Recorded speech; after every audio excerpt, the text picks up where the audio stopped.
باغی راجہ جس نے اورنگزیب عالمگیر کی اطاعت قبول کر لی تھی، ساتھ ہی اس نے آئندہ باغیانہ سرگرمیاں جاری نہ رکھنے کا عہد بھی کیا تھا، لیکن صرف 4 سال بعد اس راجہ نے پھر اورنگزیب عالمگیر کے خلاف بغاوت کر دی۔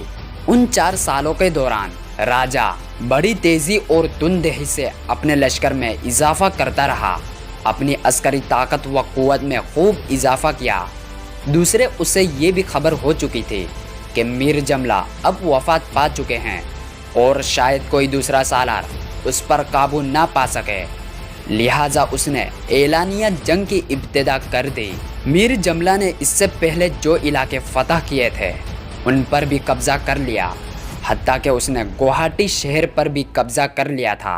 اورنگزیب عالمگیر نے اس بغاوت کو فروغ کرنے کے لیے سب سے پہلے اپنے ایک سالار راجہ رام سنگھ کو روانہ کیا، لیکن اسے باغیوں کے مقابلے کوئی خاص کامیابی نہ ہوئی، جس کی بنا پر اورنگزیب نے اسے واپس بلا لیا اور اس کی جگہ اپنے ایک سالار شائستہ خان کو باغیوں پر حملہ ور ہونے کے لیے روانہ کیا۔ باغی راجہ کو جب خبر ہوئی کہ راجہ رام سنگھ تو واپس چلا گیا ہے اور اب اس کی جگہ اس پر حملہ ور ہونے کے لیے اورنگزیب نے اپنے سالار شائستہ خان کو بھیجا ہے، جو جنگ کا وسیع تجربہ رکھتا ہے، تو خوف زدہ ہو کر راجہ نے 50,000 کی رقم بطور نذرانہ پیش کی اور اطاعت و فرما برداری اختیار کر لی۔ باغیوں سے کسی قدر امن ہونے کے بعد اب شائستہ خان نے چٹاگونگ کی طرف توجہ دی۔ دراصل مغلوں کی سلطنت اور برما کی حکومت کے درمیان دریائی فینی حد فاصل خیال کیا جاتا تھا۔ اس دریا کو عبور کر کے عموماً بحری قزاق، جن کی پشت پناہی پرتگالی کرتے تھے، وہ چٹاگونگ اور بنگال کے دوسرے علاقوں پر حملہ ور ہو کر دور دور تک لوٹ مار کا بازار گرم کرتے تھے۔ جہانگیر اور شاہ جہاں کی حکومتوں کے دوران اس دریا پر ان قزاقوں کی مکمل طور پر بالادستی تھی۔ دریا عبور کر کے یہ قزاق بنگال میں داخل ہوتے اور دور تک لوٹ مار کرتے چلے جاتے، بہت سے مسلمانوں اور ہندوؤں کو اغوا کر کے لے جاتے اور انہیں غلام بنا کر ان سے چھوٹے موٹے کام لینا شروع کر دیتے۔ چٹاگونگ کے ساتھ ساتھ ان قزاقوں کی سرگرمیاں باقر گنج اور ڈھاکہ تک بھی پھیلی ہوئی تھی۔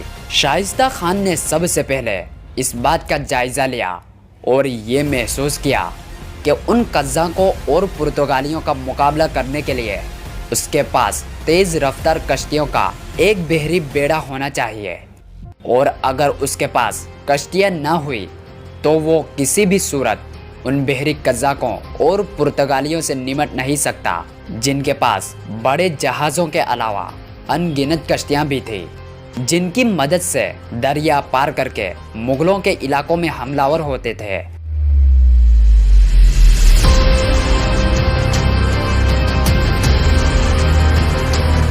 یہ سوچتے ہوئے شائستہ خان نے سب سے پہلے صرف 1 سال کی مدت میں 300 کشتیوں پر مشتمل ایک بحری بیڑا تیار کیا۔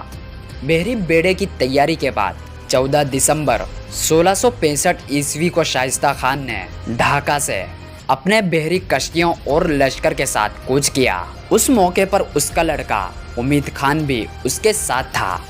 خشکی پر لشکر بحری بیڑے کے ساتھ ساتھ راستہ بناتے ہوئے آگے بڑھتا رہا۔ فروری 1666 عیسوی میں آخر مغلوں کے اس لشکر اور بحری بیڑے نے باغیوں پر حملہ کیا اور انہیں بدترین شکست دی اور چٹاگونگ کی طرف پسپا ہونے پر مجبور کر دیا۔ باغی جب چٹاگونگ کی طرف بڑھے تو مغلوں کے لشکر نے بھی ادھر کا رخ کیا۔ ایک بار پھر ان کے ساتھ خوفناک جنگ ہوئی، جس کے نتیجے میں مغلوں کے لشکر نے نہ صرف یہ کہ چٹاگونگ شہر پر قبضہ کر لیا، بلکہ قزاقوں کے علاوہ پرتگالیوں کے بھی 135 جہازوں اور کشتیوں پر قبضہ کر لیا۔ اس فتح کے بعد شائستہ خان نے چٹاگونگ شہر کا نام بدل کر اسلام آباد رکھ دیا۔ اس طرح اب شائستہ خان نے چٹاگونگ کو اپنی سرگرمیوں کا مرکز بنا لیا تھا۔ شائستہ خان نے ایک طرح سے مغلوں کی مشرقی سرحدوں کو محفوظ کر کے رکھ دیا تھا، لیکن اسی دوران اورنگزیب عالمگیر کو